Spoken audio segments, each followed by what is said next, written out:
हर mythology के अंदर सिर्फ गॉड्स और मॉन्स्टर्स नहीं होते, वहाँ हिडन होता है ह्यूमन साइकोलॉजी का ब्लूप्रिंट। और शायद इसीलिए हजारों साल पुरानी स्टोरीज आज भी हमें इमोशनली हिट करती हैं, क्योंकि इंसान बदला है लेकिन इंसान का माइंड नहीं।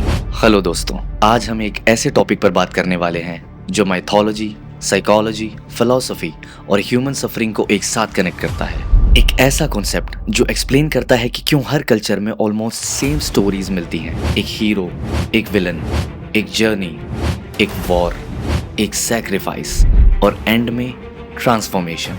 चाहे वो राम हो, कृष्ण हो, अर्जुन हो, ग्रीक माइथोलॉजी हो, नॉर्स माइथोलॉजी हो या modern movies like Batman, Harry Potter या the Lion King, patterns almost same होते हैं।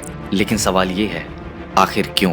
क्या ये सिर्फ कोइंसिडेंस है या फिर मिथ्स एक्चुअली में ह्यूमन माइंड का हिडन मैप होते हैं? साइकोलॉजिस्ट कार्ल जंग के अकॉर्डिंग मिथ्स सिर्फ स्टोरीज नहीं होते, ये ह्यूमन अनकॉन्शियस माइंड की लैंग्वेज होते हैं। उन्होंने एक कॉन्सेप्ट दिया था, आर्केटाइप्स, यूनिवर्सल साइकोलॉजिकल कैरेक्टर्स जो हर इंसान के अंदर एग्जिस्ट करते हैं, जैसे the hero, the shadow, the wise old man, the trickster, the mother. और शॉकिंग बात यह है कि हम सब अपनी लाइफ में कभी ना कभी इन रोल्स को जीते हैं। एग्जाम्पल के लिए अर्जुन को देखिए, बैटल फील्ड में खड़ा है, confused, emotionally broken, paralysed by overthinking. और ऑनेस्टली कभी कभी हम भी एग्जैक्टली वैसे ही फील करते हैं, करियर चूज करते वक्त, रिलेशनशिप के एंड पर, या जब लाइफ का प्रेशर अनबियरेबल लगता है। हर इंसान की लाइफ में एक अर्जुन मोमेंट आता है और फिर गाइडेंस आती है।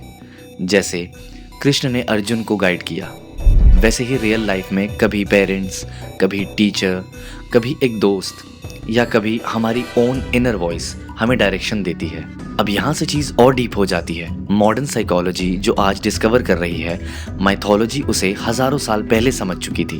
विक्टर फ्रैंकल, एक हॉलोकॉस्ट सर्वाइवर और साइकियाट्रिस्ट, ने नाजी कंसंट्रेशन कैंप्स के अंदर एक डिस्टर्बिंग ऑब्जर्वेशन की थी। उन्होंने देखा एक्सट्रीम सफरिंग में सिर्फ फिजिकली स्ट्रॉन्गेस्ट लोग सर्वाइव नहीं कर रहे थे, बहुत बार वो लोग सर्वाइव कर रहे थे जिनके पास सर्वाइव करने का कोई साइकोलॉजिकल रीजन था, यानी कोई पर्पस, कोई मीनिंग, कोई वाई। फ्रैंकल ने लिखा था, those who have a why to live can bear almost any how. और यही पॉइंट माइथोलॉजी बार बार रिपीट करती है। एंशिएंट मिथ्स सफरिंग को रिमूव नहीं करते थे, उसे मीनिंगफुल बना देते थे। Exile become transformation, sacrifice became transcendence, pain became destiny, war became spiritual growth. Example के तौर पे राम का एग्जाइल सिर्फ पनिशमेंट नहीं था, वो आइडेंटिटी था ट्रांसफॉर्मेशन का। पांडवास का वनवास ह्यूमिलेशन नहीं था, वो साइकोलॉजिकल प्रिपरेशन था। माइथोलॉजी सीक्रेटली ह्यूमंस को ट्रेन करती है रियलिटी के सफरिंग के लिए। अब माइथोसाइकोलॉजी का सबसे डेंजरस कॉन्सेप्ट, द शैडो।